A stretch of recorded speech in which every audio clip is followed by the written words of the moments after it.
Matagal natin itong hinintay. Sa bawat barangay, sa bawat youth corner, sa bawat leader na sabik muling manumpa, lahat naghihintay sa sagot ng Korte Suprema.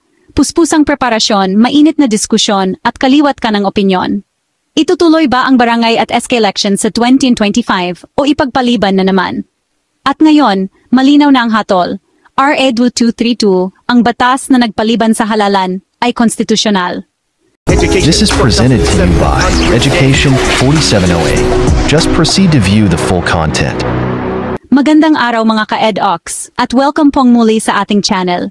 Sa mga hindi pa nakapag-subscribe sa channel ko, mag-subscribe na kayo para lagi kayong updated sa ating mga talakayan araw-araw.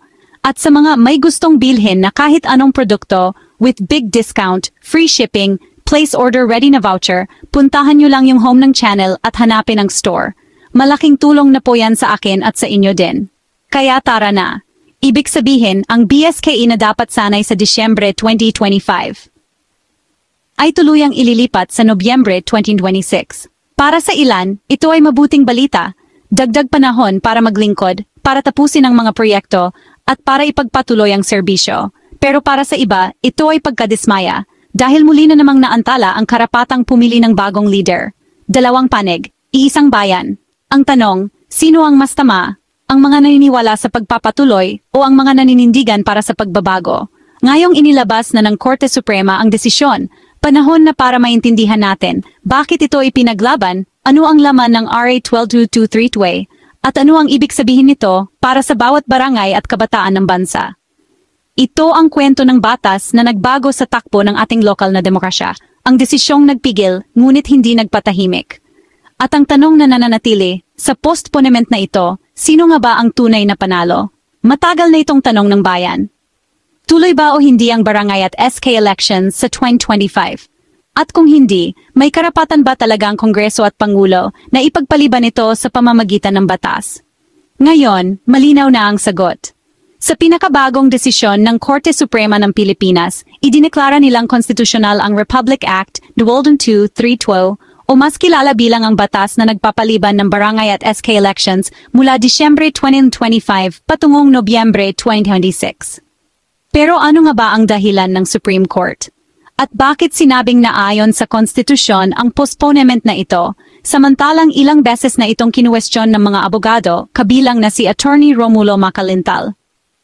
Sa video na ito, pag-uusapan natin ang lahat, ang nilalaman ng RA 12232, ang mga petisyon laban dito, at ang malalim na rason ng Korte Suprema kung bakit pinayagan nilang ipagpaliban muli ang halalan ng barangay at SK. Ang Republic Act NAR, SOL 2232 ay nilagdaan ni Pangulong Ferdinand Marcos Jr. noong Agosto 2025. Layunin nitong ipagpaliban ang barangay at sangguniang kabataan elections na dapat sana ay gaganapin sa Disyembre 2025 at ilipat ito sa Nobyembre 2026. Sa ilalim ng batas, mananatili sa puwesto ang mga kasalukuyang barangay at SK officials hanggang sa bagong halalan. Kasabay nito, ang kanilang termino ay magiging 4 na taon imbes na 3 upang mayayon sa bagong election cycle.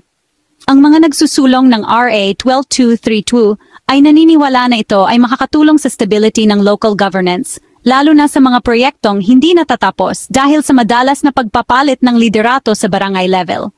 Dagdag pa rito, sinabi ng DLG at COMELEC na makakatipid din ito ng malaking pondo, lalo na't halos taon-taon nang nagkakaroon ng preparasyon para sa BSKE. Pero hindi lahat ay sang-ayon. Ilang abogado at civic groups ang nagsabing labag ito sa konstitusyon. Pinangunahan ito ni Attorney Romulo Macalintal na naghain ng petisyon sa Supreme Court. Ang argumento, ang pagpapaliban ng barangay elections ay dapat desisyon ng taumbayan, hindi ng Kongreso. Sabi ng mga petitioner, ang RA 12232 ay isang undue extension of term dahil pinapalawig nito ang panunungkulan ng mga opisyal ng barangay na dapat ay binibigyan ng mandato ng eleksyon. Sa madaling sabi, wala silang bagong mandato pero patuloy silang nanunungkulan. Ngunit depensa naman ng gobyerno, ang postponement ay isang legislative policy at hindi ito paglabag sa saligang batas. Ginamit nila ang prinsipyo ng political question doctrine. Ibig sabihin, kung ang isang issue ay nakasalalay sa karunungan o diskarte ng mga halal na opisyal, hindi ito dapat pakialaman ng Korte Suprema. Nitong Nobyembre 11, 2025, inilabas ng Korte Suprema ang kanilang desisyon. Sa botong 10-4, sinabi ng Korte na ang RA 2232 ay konstitusyonal. Ayon sa majority opinion, ang Kongreso ay may kapangyarihang baguhin ang petsa ng eleksyon, basta't ito ay hindi arbitrary, may sapat na dahilan, at hindi lumalabag sa karapatan ng mamamayan. Dagdag ng Supreme Court, ang postponement ay hindi automatikong extension ng termino. Sa halip, ito ay isang necessary consequence ng paglipat ng halalan at may limitadong bisa lamang hanggang sa susunod na election date na itinalaga ng batas. Sa madaling paliwanag, hindi pinapalawig ng RA 2232 ang termino, binabago lang nito ang petsa ng eleksyon, at dahil dito, napoprolong lang ang panunungkulan hanggang sa magkaroon ng bagong halalan.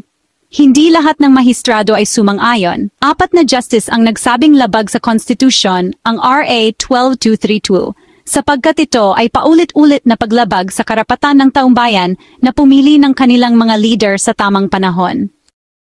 Ayon sa dissenters, kapag lagi na lang ipinagpapaliban ng barangay elections, nawawala ang tunay na essence ng demokratikong proseso. Sabi pa nila, how can the people exercise sovereignty if they are constantly denied the chance to vote?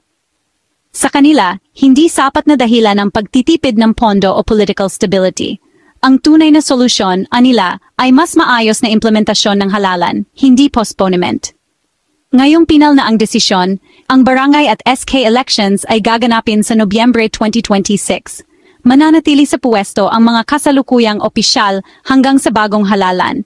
Para sa mga botante, ibig sabihin nito ay isa pang taon ng paghihintay bago makapili ng bagong leader sa barangay at kabataan level. Para naman sa mga incumbent officials, ito ay dagdag na responsibilidad, hindi lamang pribilehiyo. Dahil mas matagal ang panunungkulan, mas malaki rin ang pananagutan. Ngunit higit sa lahat, ang desisyong ito ng Korte Suprema ay isang malaking precedent. Ipinapakita nito na ang balanse sa pagitan ng kapangyarihan ng Kongreso at ng karapatan ng mamamayan ay patuloy na sinusubok, at sa pagkakataong ito, pinili ng Korte ang panig ng lehislatura. Konstitusyonal nga ba o hindi ang RN 1232? Ngayon, malinaw na ang sagot ng Korte Suprema. Oo, ito ay naayon sa batas. Ngunit ang tanong, makatarungan ba ito para sa mga botante? Sa huli, ang tunay na magpapasya ay hindi lang ang Korte Suprema, kundi tayong mga mamamayan sa susunod na halalan. Mga ka-EDOX, pabor ka ba sa desisyon na konstitusyonal ang RA 12232 at ipagpaliban ang barangay at SK elections hanggang 2026? Kung yes, tama lang ang postponement para sa mas maayos na eleksyon. Kung no, dapat natuloy ang halalan sa 2025 para hindi ma-extend ang mga opisyal. Ilagay sa comment ang sagot mo at dahilan mo. At huwag kalimutang mag-like, mag-subscribe at mag-share nito sa iyong mga kaibigan. At ito ang EDOX DC, na nagsasabing sa bawat panahon at pagkakataon sa katotohanan dapat nakatuon. Hanggang sa muli, paalam.